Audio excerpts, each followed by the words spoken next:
Thank you for using DPI's materials to create a common understanding of co-teaching for Wisconsin educators. The co-teaching practice profile has been developed to provide educators a clear picture of what co-teaching looks like in practice when prioritizing the critical need for equity and inclusion. The profile is divided into 4 competencies. Competency 1, designing physical space and functional structures. Competency 2, planning learning experiences for all learners. Competency 3, delivering targeted individualized instruction. Competency 4, assessing student learning and providing feedback.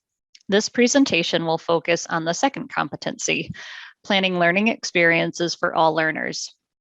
Please have your materials ready before you continue. To maximize this professional learning activity, please be sure to review the co-teaching practice profile before you begin, especially the second competency, which is the focus of this presentation. You can find a link to the co-teaching practice profile on the materials document. By this time, we are assuming you have already collaborated with leadership in your school and district to support school leadership teams that can position co-teaching as one of a number of practices to support a diversity of learners. If you feel your team needs additional background, watch the first presentation in the series, Co-Teaching Foundations, Building an Inclusive Environment. This will assist in understanding that co-teaching practices are part of an overall inclusive learning environment. By the end of this module, you will understand the purpose of a practice profile, understand and apply Competency 2A to your role in pre-planning for co-planning sessions, understand the importance of the shared roles of co-teachers in collaborative planning, Competency 2B, and understand the purpose of post-planning, Competency 2C. Throughout this presentation, we will be asking participants to utilize the 3-2-1 strategy. The 3-2-1 strategy can be a helpful tool to organize your thoughts and promote reflection and metacognition. This activity provides an easy way to check for understanding. It is also an effective way to promote discussion or review material. Jot down your responses to the questions above. You may do this independently with your co-teaching partner or in a small group. In order to complete this activity, you will need a piece of paper or sticky note and a writing utensil. You may pause the presentation to gather these materials and complete this activity. Practice profiles identify the core components of a program, innovation, practice, or intervention and describe the key activities that are associated with each core component. Practice profiles enable a program to be teachable, learnable, and doable in typical human service settings. You can find a link to the practice profiles on the materials document. Practice profiles begin with the why of each competency, the contribution to systems transformation. In this case, why is this component important to achieving a high-functioning co-taught environment? Practice profiles employ 3 rubric headings: expected, developmental, and unacceptable. Expected or proficient includes activities that exemplify practitioners who are able to generalize required skills and abilities to a wide range of settings and contexts, use these skills consistently and independently, and sustain these skills over time while continuing to grow and improve in their position. Developmental includes activities that exemplify practitioners who are able to implement required skills and abilities, but in a more limited range of contexts and settings. Use these skills inconsistently or need supervisor, coaching, consultation to complete or successfully apply skills. Unacceptable variation includes activities that exemplify practitioners who are not yet able to implement required skills or abilities in any context. Oftentimes, if practitioners' work is falling into the unacceptable category, there may be challenges related to the overall implementation infrastructure. For example, there may be issues related to how the district is selecting or training staff, managing the new program model, or using data to inform continuous improvement. Although effective collaboration can happen in small moments between classes or before school, longer periods of time are needed to ensure that all students are included in learning opportunities throughout the school day. Additionally, the research shows that these on-the-fly moments are not enough to build long-lasting inclusive practices. In Visible Learning for Teachers, John Hattie argues that the co-planning of lessons is the task that has one of the highest likelihoods of making a marked positive difference on student learning.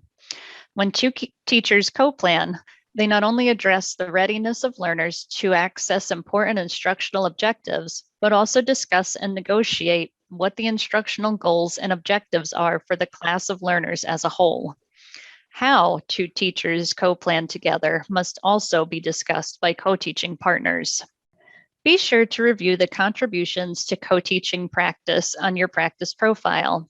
Each competency in the practice profile includes a reason, a purpose, or the why of the competency. Referring back to Simon Sinek's work regarding the golden circle, it is imperative to understand the why of our actions in order to complete the how and what. If you would like more information about Simon Sinek and the Golden Circle, you can refer to the Co-Teaching Foundations presentation found on the materials document. Throughout this presentation, we will be using various resources from the TIES Center. Links to these resources can be found on the materials document. TIES Center is the National Technical Assistance Center on Inclusive Practices and Policies. It works with states, districts, and schools to support the movement of students with disabilities from less inclusive to more inclusive environments. The TIES Center intentionally asks users to consider how students with any type of learning need can access general curriculum materials and spaces which have not been developed with their needs in mind. By bringing their needs into every conversation, it changes how we, as educators, think about our work. It expands our thinking about what it takes to develop inclusive learning communities that consider all learners. It is imperative to believe that it is possible before you are able to do the work to make it happen. The plan to meet with your colleague template found on the materials document can be used to invite your colleagues to your first co-planning meeting together. This helps to position the common planning time as a necessity and a part of the regular routine essential to a successful co-teaching experience. Your agenda at the first meeting is addressed within the Setting Team Rules and Protocols link. Setting a few team rules and protocols will create productive and efficient meetings. The TIES Center helps focus on three critical areas: getting organized, setting the stage, and maintaining the process. Pause the presentation and explore both links before continuing. Pre-planning is critical to efficient and effective co-planning. In situations when there may be insufficient planning time in the school schedule, pre-planning can shorten the amount of face-to-face planning time that co-teaching partners require. Starting out the year, both teachers need to combine their knowledge and expectations of classroom routines, courses, and unit plans, and the knowledge about each and every student to collaboratively determine how to organize a class to maximize all students' learning. Take a minute to pause the presentation and review the Start Your Collaboration Out Right link on the materials document for more ideas on how to begin your co-planning time. Co-teaching teams determine what professional learning is needed to be successful. The administrator provides the opportunities for such professional development. SLOs and PPGs may address this as well. Each teacher brings their own level of expertise to a co-taught classroom. However, in order for a co-teaching team to be successful, both teachers must be afforded professional learning opportunities in all areas around their students' needs.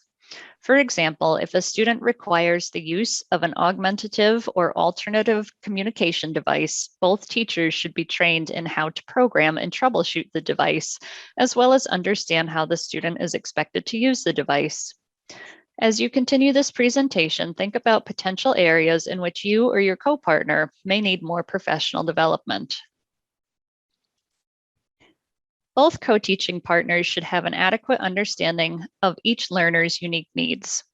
Data and documentation, such as student IEPs, formative and summative assessments, progress monitoring data, and access to student report cards should be readily available to both partners to ensure co-planning time is efficient and effective.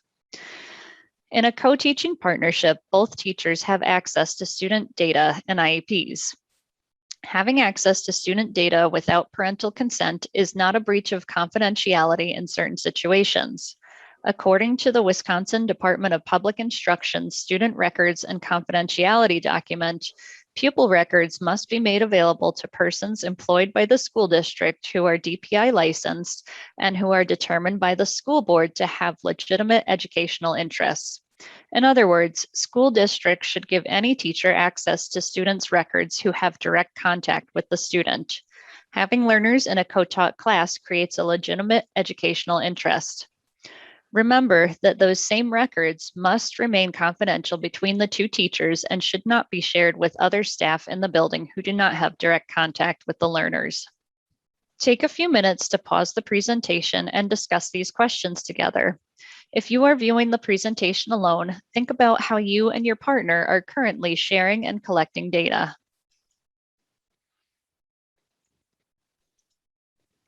It is essential that co-teaching partners develop and review formative student assessment data and understand grade level learning targets. When thinking about developing and reviewing student assessment data, use the 4 critical questions of a PLC by Rick Dufour to guide your discussion. What do we want all students to know and be able to do? How will we know if they learn it? How will we respond when some students do not learn? How will we extend the learning for students who are already proficient? Remember, these questions are intended to encompass all learners. The Wisconsin academic standards specify what all learners are expected to know and be able to do in the classroom. They serve as goals for teaching and learning. Co-teaching partners must ensure that grade level learning targets align with the state standards and that we are using those learning targets as a benchmark for all learners. Wisconsin standards include the Wisconsin Early Learning Standards, Wisconsin Academic Standards, and the Wisconsin Alternate Standards. In addition, the DPI has developed social and emotional learning competencies for pre-K through adult. Rich social emotional learning skill development is essential for personal, academic, and social success for all ages and is connected to healthy relationships, mental wellness, and career success. Co-teaching partners should be aware of all areas of Wisconsin standards and competencies. Wisconsin Early Learning Standards address what students should know and be able to do up to age 6. Wisconsin Academic Standards address all content areas for students age 6 through high school. The essential elements address the content areas of English language arts, mathematics, science, and social studies for students who have the most significant cognitive disability and are clearly linked to grade level academic standards. They promote access to the general curriculum and reflect the highest expectation possible. Students with the most significant cognitive disabilities are expected to access, engage, and participate with non-disabled peers to the fullest extent possible. It is important for co-teaching partners to review curriculum and content for upcoming lessons. This will help identify if all learners have the necessary background knowledge needed to understand and access the lesson. When planning together, always make sure all learners are included and barriers to learning are removed. When thinking about planning for upcoming lessons, consider the questions from the TIES Center 45-minute lesson plan at the bottom of the slide. What is the content you are teaching? What is the most essential content for all learners to know? Consider what the state standard is requiring students to know and be able to do. A success indicator of these questions is that co-teaching teams have a mutual understanding of the essential content of the lesson. Further information on this topic can be found looking at the inclusive strategies from the TIES Center.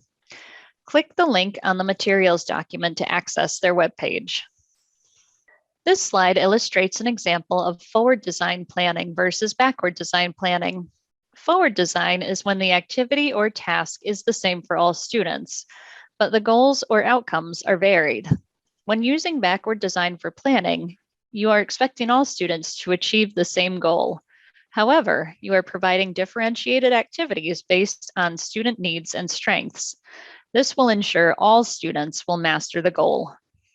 In this video, Shelley Moore is talking about backward design.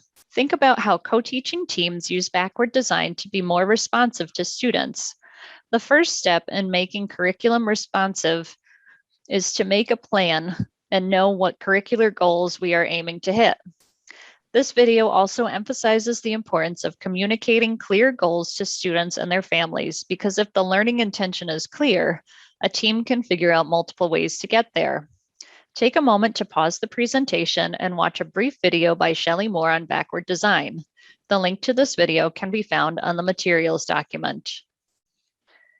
Using the 3-2-1 strategy, take a few minutes with your co-teaching partner to discuss the information on backward design that you heard in Shelley Moore's video. The visual to the left is another rendition of the backward design concept by Jay McTighe and Grant Wiggins. Both have authored several books on backward design, planning from student needs and strengths.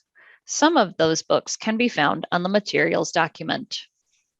Simply defined, collaboration takes place when members of an inclusive learning community work together as equals to assist students to succeed in the classroom.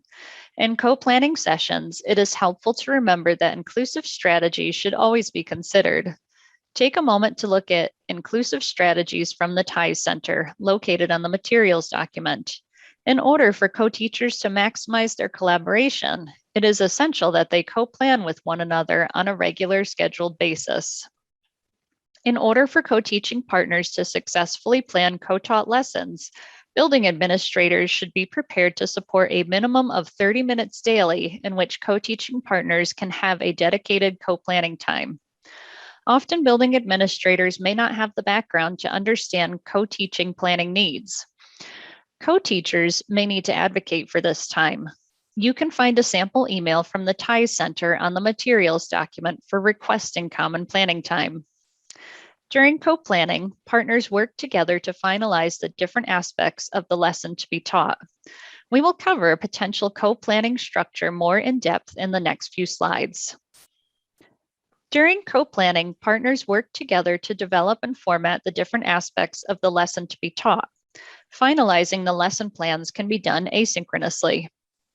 Co-teaching partners should agree on a template they will use to capture decisions made during the co-planning session. Both partners should be able to access the template. Please see the materials document for sample co-planning lesson plan templates from the TIES Center. The structure of planning time will depend on the actual amount of time available for planning. These templates help structure the flow of planning regardless of the amount of time available. It is important to consider implementing and reinforcing standards across lessons throughout units and across content. In her book, The Differentiated Classroom, Carol Ann Tomlinson has given us a way to think about how to structure co-planning time through the lens of differentiated instruction. Here are some guidelines to consider if you are making your own agendas or meeting templates. Know your targets. Approximately 20% of co-planning time should be used to review and reflect on the previous teaching session, asking each other what worked well and what didn't work. This type of reflection is important because if individual students did not perform well, teachers can then develop review activities or lessons to reteach concepts and skills as needed. Know your content. Approximately 60% of the planning time should be used to plan instruction. Tomlinson emphasizes the connection between critical concepts and students' life experiences. During this time, co-teachers use the standards to discuss big picture issues or critical concepts related to the content before talking about content delivery. For example, before beginning a unit of study on the Civil War, teachers determine that students need to understand the concepts of a conflict and a civil war. Know your learners. This is where planning partners determine co-teaching variations and design practice activities that meet the specific needs of their students. Specifically, during this part of planning the lesson, both teachers are focused on differentiating instruction, selecting learning strategies to ensure mastery of the new content, and implementing pedagogical techniques in order to provide a safe learning environment for all students. The remaining 20% of the planned time should be spent clarifying and assigning roles and responsibilities. Once these roles and responsibilities have been assigned, the rest of the planning may be done asynchronously. During co-planning, co-teaching partners must consider student progress on formative and summative assessment data. This data is initially used to co-determine planning instructional objectives. Co-teachers discuss how to incorporate specially designed instruction and determine the supports needed for content and the instructional objectives. Also, co-teachers consider how to address and evaluate concepts and skills, co-develop and document learner success criteria. Learner success criteria can be defined as the students knowing what success looks like when they have reached the learning target. What must they say, do, write, or create in order to reach the learning target? Think back to the slides on backward design in which the co-teachers know what the learning targets are, and they create their lesson plans to allow all learners to meet the learning target. Based upon all of this information, co-teaching partners can finally determine instructional roles and post-planning responsibilities for the lesson. After face-to-face planning is finalized, teachers then complete various tasks to prepare for the upcoming lesson or lessons. These can be agreed upon during the face-to-face planning. These tasks may be completed asynchronously. Post-planning responsibilities include scaffolding instructional activities, differentiating materials and assessments, collecting alternative resources, or preparing class-wide or individual technology needs. The co-planning process encourages two teachers to collaborate in order to deliver the strongest, most creative lessons that allow for all learners to succeed. Thank you for viewing this presentation.